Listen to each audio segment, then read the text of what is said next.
First question by CyberRift: how long should a session be, or what should determine how long a session should be, or do you just play until you want to stop? For me, the most important question is not how long a session should be, but are you consistent with that session length? Consistency is what allows campaigns to continue on for months, if not years, because players can accurately plan their schedules around that session. And also, session length depends on the group. If I'm running a game with a bunch of ADHD players, my session lengths are going to skew towards being shorter. But if I'm playing with a group that wants to have 4 or 5 hour sessions, it's going to skew to a longer session length. For me, my ideal weekly session is 2 to 3 hours. Me and my players are very busy people, so we don't have time to go for really more than 3 hours on a weekly basis.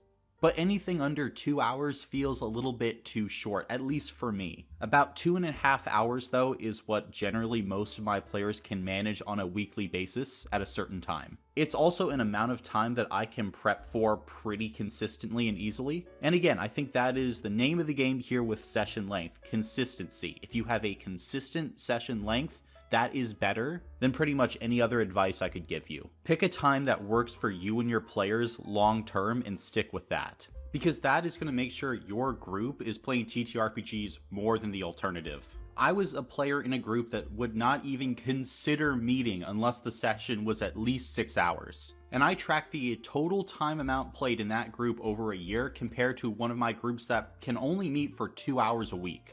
The group that only played for 2 hours a week, by the end of the year, after 52 weeks, played 3 times longer. They spent more than 3 times the total hours playing the game, and there were no month-long stretches of no sessions and nobody getting to play. Consistency, even across shorter session lengths, is key. The next question though: what, if any, steps do you take as a DM to reduce the disparity between marshals and casters, whether in or outside of combat? So I've got a whole video series on this coming up, but I'm gonna give you the cliff notes right here, and it might be a bit controversial. For good DMs, there is not much of a disparity between marshals and casters. First, let's look at them inside combat, and I actually have a video coming up where I pitted 3 10th level fighters against 3 10th level wizards. The combats were 1v1, average damage, and you had to reduce the other side to 0 hit points. I was expecting the 10th level wizards to at least be able to put up a fight, but the fighters absolutely dominated them in combat. It was a 3-0 victory for the fighters. The result was remarkably clear. Marshals have the best single target damage in 5th edition. Paladins can reach the highest heights due to their smites, and fighters are the most consistent dealing damage. Now, I don't want to necessarily get into the weeds of why this is, but it mainly has to do with things like monster design. Because as spellcasters get better and better spells, the monsters they're fighting get things like resistances, magic immunity, magical resistance, which really limits what they can accomplish. And also, you have to take into account that marshals are item dependent.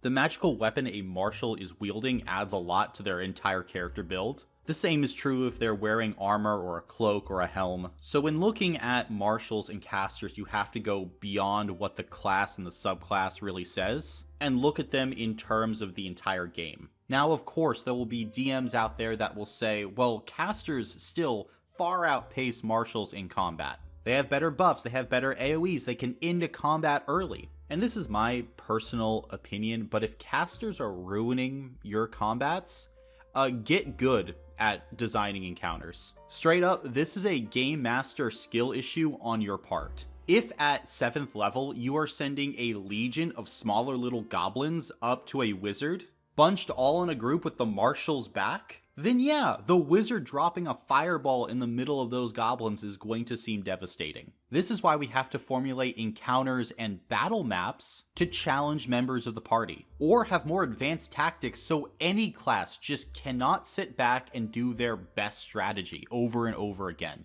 Then we have to look at these classes outside of combat, and this is where I see a lot of people that I respect say that casters have a clear advantage over marshals, because they argue that there are so many utility spells out there that can completely remove the need for marshals. And I'd say kinda, but for me there are 2 huge flaws in this argument. Firstly, a lot of the utility spells have restrictions. One of the spells that is pointed to the most is the spell Knock, which essentially opens a locked door, magical or non-magical. But the thing is, that spell creates a loud knocking noise within 300 feet. If you use this spell in a dungeon to bypass a door, that should mean that all the enemies within 300 feet are expecting you or converging in on your location. If a dungeon master isn't properly utilizing the downsides that come along with these spells, then yeah, casters are going to feel a bit more overpowered outside of combat. But then there's the second problem, which is that the caster might not know the right spell for the situation. At lower levels, you only know so many spells. Or if you're a preparation spellcaster, you can only have so many spells prepared. Will you have the exact right spell that you need prepared in the moment that you need to use it? And will you be comfortable spending a spell slot for that? Again, these are limitations that spellcasters have that aren't often taken into account when White Room theory crafting. In an actual game, you must 1. Have the spell, 2. Spend a spell slot or 10 minutes to cast it, and 3. Deal with the consequences. Or you can simply have the rogue pick the lock or the barbarian rip the door off the hinges. And this next thing I suppose is a step I take to make sure that there's no disparity, but I give marshals the chance to make checks that spellcasters simply cannot. For instance, a fighter might be able to make a history check when they see a certain sword, wielded by the enemies of the BBEG. With that information, they can learn exactly where these enemies came from and add to the overall utility of the party. Or perhaps the rogue, before taking a sip of wine, will smell something funny in the air. They can make a nature check or an investigation check and realize the wine is poisoned because this is a type of poison that they've used before. Seriously, if casters are far outpacing your marshals when it comes to utility in the middle of a game, get more creative. Just add in more opportunities for the marshals. Maybe it's just how I run my games, but I've never felt that disparity, and most importantly, my players haven't felt that disparity. And I suppose this is because I have a philosophy that every member in a party should fulfill a specific niche in and outside of combat. Niches in combat being a primary damage dealer, or a striker who goes into the back line, or an AoE threat. Outside of combat, we can think of them as the face of the party, the stealth guy, or the walking encyclopedia of world knowledge. Come to think of it, I should probably make a video about the different niches in and outside of combat, so that DMs can help a player fulfill that one niche. Because when you start thinking about characters and parties in terms of what niche they fulfill, then you can start making characters that really focus on that niche. And I am completely okay giving a character a plus 20 in stealth if that is their niche. They are the stealth woman in the party, so we can always rely on them to get stealth done for the group. And that's why I think that really this debate between marshals and casters doesn't make much sense. As I have said so many times on this channel, D&D and basically every other TTRPG is a team game. Marshals and casters cannot exist separately. In fact, if I had to battle against a party full of marshals or a party full of casters, I'm taking the casters every single time. Casters need marshals if you're running a competent campaign. 5th edition, I think, does a really good job balancing marshals and casters without angering the player base, because 4th edition did perfectly balance marshals and casters, and people hated it. And I have a theory this is because we don't actually want marshals and casters to be balanced. At the end of the day, we want magic to be reality warping, and it's just silly to think that some dude with a sword could match that power. Now, mechanically, we can get them close, and narratively, we can give those marshals the opportunities to be just as effective and impactful as the casters. But we don't want to give them the same reality warping power, because that's going to piss the wizard players off. Casters want to be special little unicorn children. They want to cast their reality bending magic and be on top of the world. And if you tell a caster your telekinesis magic is on par with a 7th level fighter's ability to lift, they will lose their shit. So TLDR on this piping hot take, I don't think there's much of a disparity to reduce if you are planning your encounters properly and finding your niches for the marshals and the casters within your party. Because as long as everyone's getting a chance to shine, it doesn't really matter. Even if a caster can quote-unquote do it all, it rarely turns out that way in session. Besides, the most broken spells that people point to are pretty much all 5th level and higher, and I'm looking at Wall of Force and Force Cage here. but those are at higher levels where D&D groups rarely get to. At lower levels, you don't have reality-bending magic. You've got a spell like Burning Hands. Chill out, wizard. The action-surging Echo Knight fighter has probably got this. And this actually leads in really well to the next question, which is what do you think about monks and them as a whole?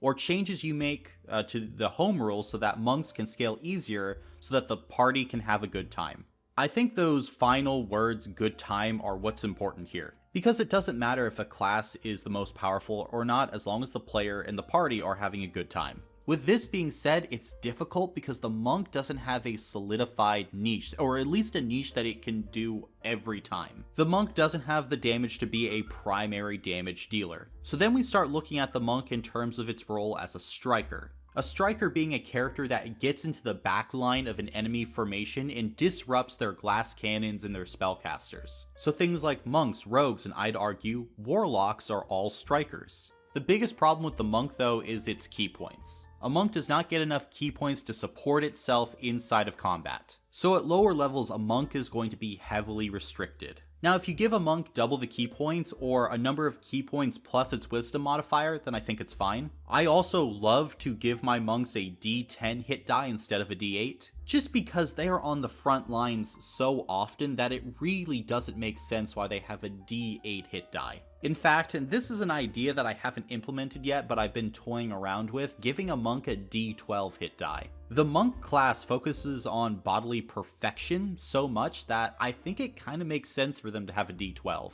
That way the barbarian can fulfill its role as a frontline damage dealer, and the monk can fulfill its role as a striker, while both have semi-tanking abilities. Think of it in terms of Overwatch where you have mainline tanks and then off tanks. The monk would be an off tank. Because right now the monk class doesn't have a niche that it can call its own. In fact, quite honestly, I think the monk class should have just been a subclass for the fighter. You could fix so much with just rolling the monk into the fighter and giving multiple branching trees within that subclass. Really though, all that is small in comparison to how the monk functions outside of combat. It's kind of astounding to me just how little the monk does outside of combat. Sure, with increasing your dexterity and wisdom, you're going to have a few higher ability scores, but it doesn't have these definitive abilities that it can do outside of combat. And for most of its subclasses, everything that it can do relies on key points. So I'd love it if in later editions of D&D they gave the monk expertise in something, but in my home games I always try and carve out a niche for a monk.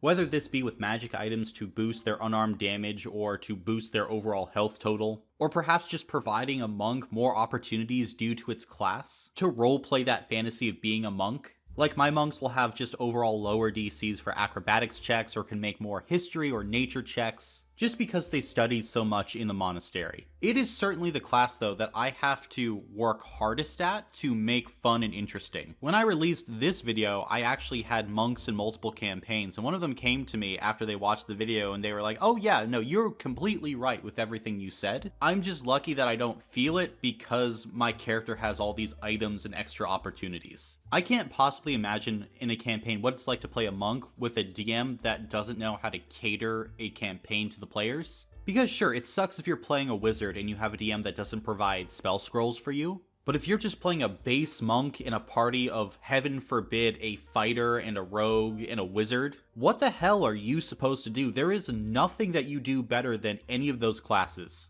You will be outshined in pretty much every situation. Heck, if the fighter takes an unarmed fighting style, they are a better unarmed frontline attacker than you for the rest of the game. Man, monk is in such a terrible place. I think right now it's worse than what ranger ever was. Just with how the power creep has happened across D&D 5th edition. The monk has almost completely been left behind. Next up though, super late, I think you're right on time, but describe your favorite party encounter with your glasswalkers. So if you don't know what this commenter is talking about, I talk about my glasswalkers in this video right here. Essentially, these homebrew monsters are a mix between weeping angels and zombies. When not being observed, these creatures can move incredibly fast, but slow down to a crawl when they are actually being seen. The most terrifying part about glasswalkers though are their actions. The first being their blinding sight, which can essentially make a creature blind if they fail a save for 1 minute or until they make a DC 16 wisdom save. So this of course allows the glasswalkers to use their incredible speed to close the distance, but if we're playing on a virtual tabletop, I can also reduce the sight of that player to 0. and so now they're just listening to descriptions and the panicked cries of their fellow players over Discord. Their most terrifying ability, though, is their Life Drain. It deals a flat 25 points of necrotic damage every time, and this is important so that there is a tactical element to the game, because players never want to be below 26 hit points. This is because when a Glasswalker reduces a creature to 0, they become a new Glasswalker.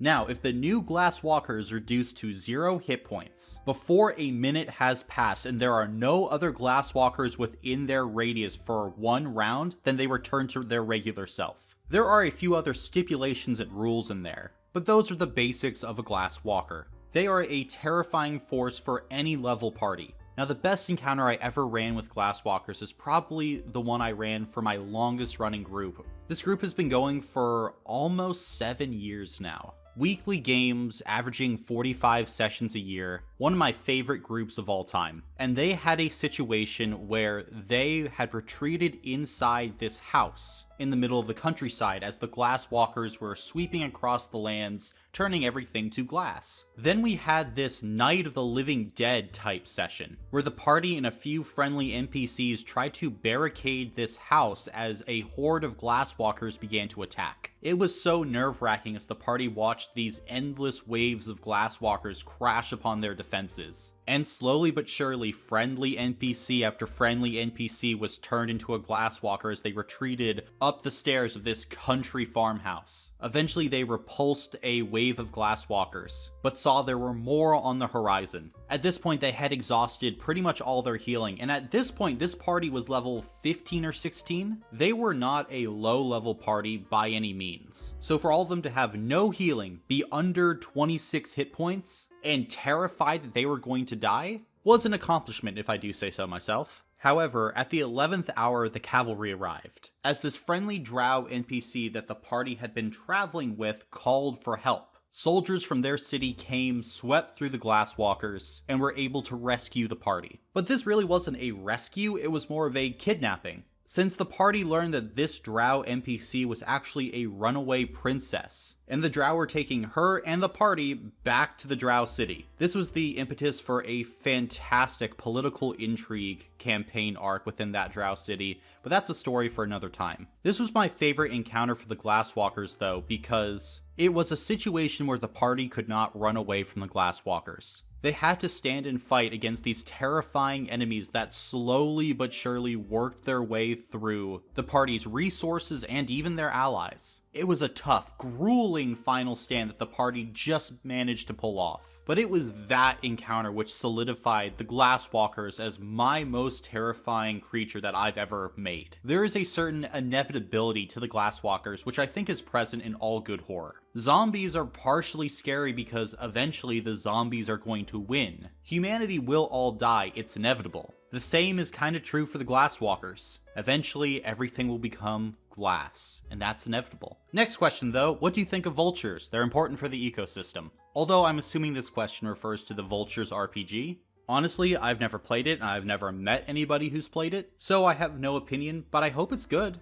Let's see, next question from Michael Pinkston. I have found that if I give the PC something personal to care about, the players seem to get sucked into the world. Do you find the same thing? Absolutely. I think I talked about this momentarily on the first episode of GM 911, but the stakes for players have to be personal. We don't actually care if the world is going to end. That's way too big for us to comprehend. What players and their PCs actually care about are personal stakes with that NPC that they love right over there. When Larry's store gets robbed, the party is going to be incensed, because that is something that they've developed a personal connection to. It's even better when the villain steals a magical item that the party loves, or the party's pet. Seriously, if your party is not engaging with the villain, give the party a pet, and then steal it. Not immediately, give them some time to fall in love with it, and then in the aftermath of the villain's plans coming to fruition because the party wasn't actively trying to stop the villain, steal the pet. You know how Blake Snyder has that really famous book, Save the Cat, which is all about screenwriting?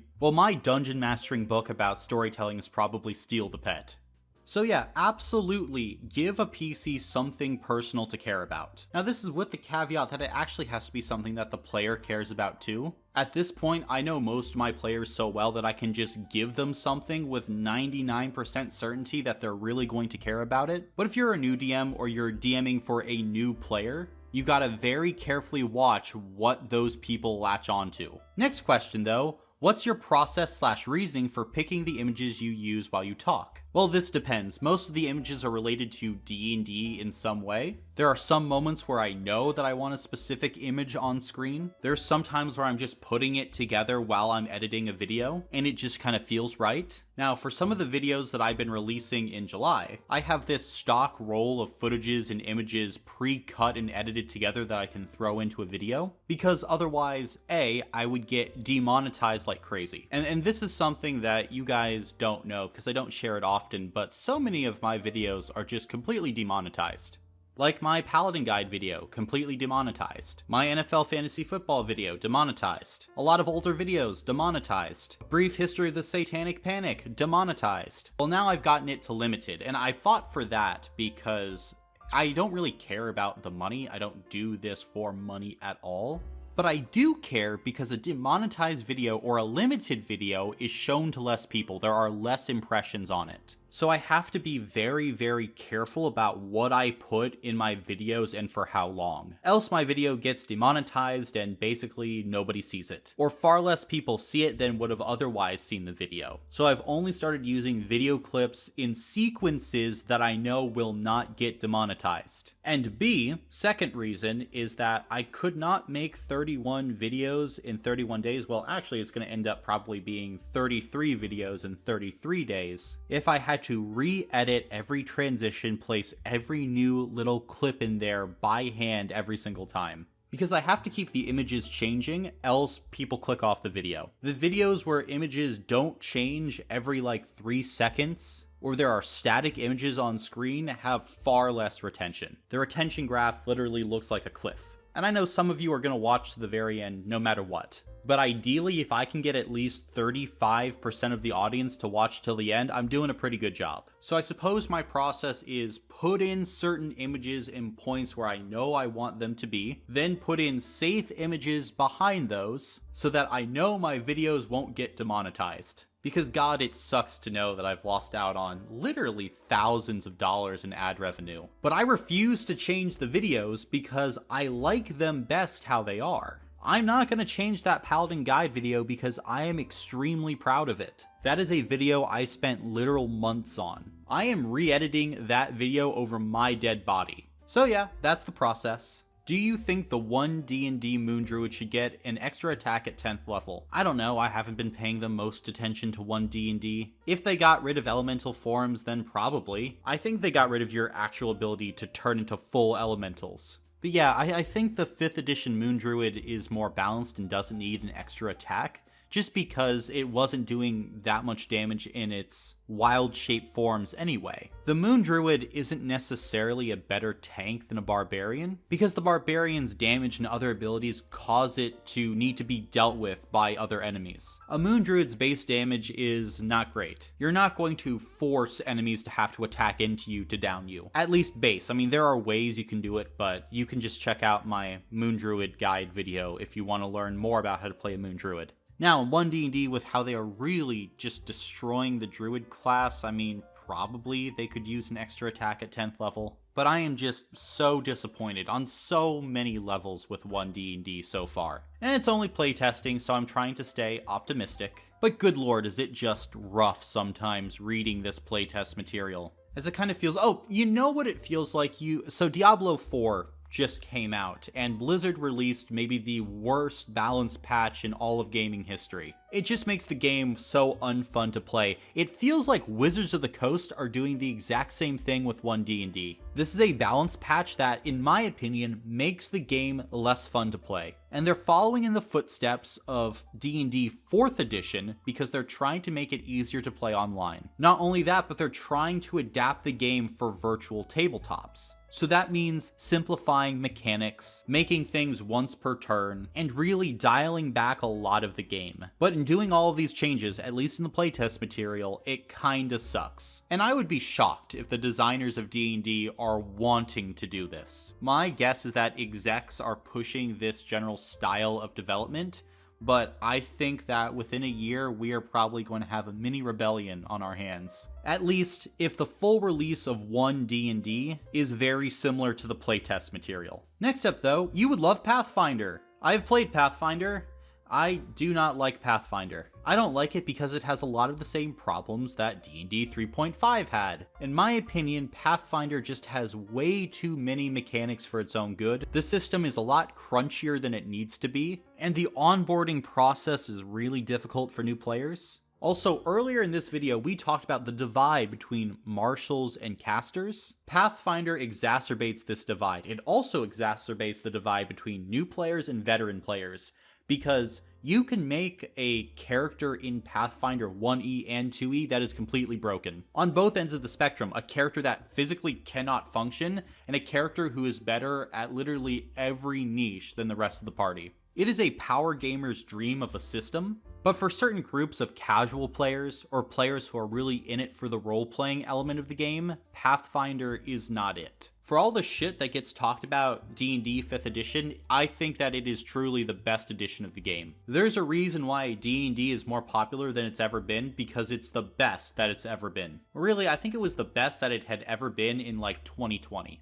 Right at the time Descent into Avernus was released, I think that was like the golden age of D&D 5th edition. The game was growing, the community was strong, Ranger was still in a little bit of a bad place, but there was a bunch of third-party supplements to help, but this was before Tasha's Cauldron of Everything, where things started to go a little bit downhill, but overall, I remember that time in the history of the hobby very fondly. Last question for today though, or many questions, we're gonna do some rapid fire here. Do you usually play online or in person? Usually I play online because I have players now all across the world. Although I love to play in person, it's just a different experience, and whenever a party is all in the same city or general region, I always try to have people meet up and have an in-person session, because those are just fantastic. Which software do you use to prep things for things like writing notes, making maps, etc.? Honestly, I'm pretty basic. For writing notes, literally Google Docs. I don't need bells and whistles, I just need something to write down words on a page. I prefer Google Docs because I can access those files from anywhere. Making maps depends. I'm usually going to use something like Incarnate. It's one of the few paid-for tools that I use, and it's well worth every single penny. I think it is a fantastic software that is constantly being improved. But for certain maps, I'm just going to use Photoshop,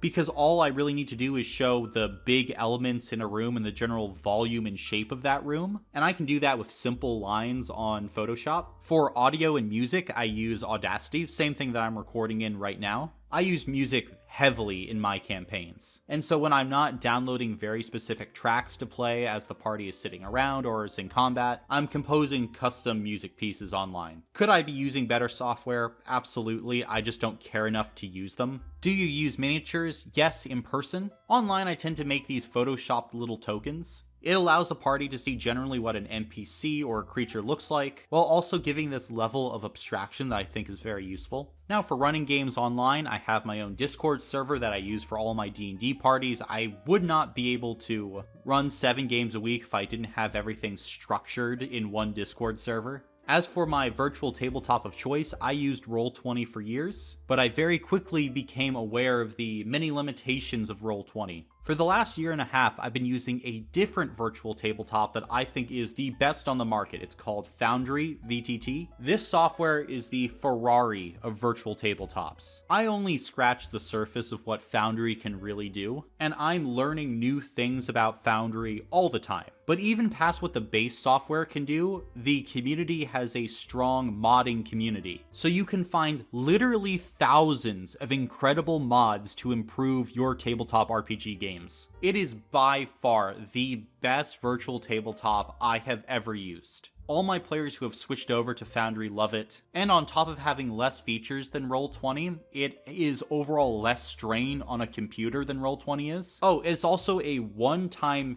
$50 licensing fee to get Foundry. You pay $50 once and your players don't need to pay anything and you just have this system. Now, Foundry doesn't have a built-in server set up for it. I use another website called The Forge to have a custom server for my games. And paying for this custom server is about as much as paying for a Roll20 subscription. But it is well worth the price because even though I still have to pay for a server, which you don't need to do, by the way, there are many different reasons why I have a server set up, but you can just directly connect to your players over the internet. But even paying for a server, I have orders of magnitude more features than Roll20. Also, the team that's creating Foundry Virtual Tabletop allows you to vote on the next features you want. This software is still in development and getting better, and it absolutely blows my mind that Roll20 is the standard when this gem exists. So yeah, Foundry VTT, best thing I can possibly recommend to you. Last part of this comment though, regarding combat, how do you calculate average player damage? So to do this very quickly, look at your player's sheet. Find the attack that they use most often. Let's say for a cleric, it's a guiding bolt. At second level, find that average, multiply it by 2. Then we're going to figure out what is the most amount of damage a player can do while critting.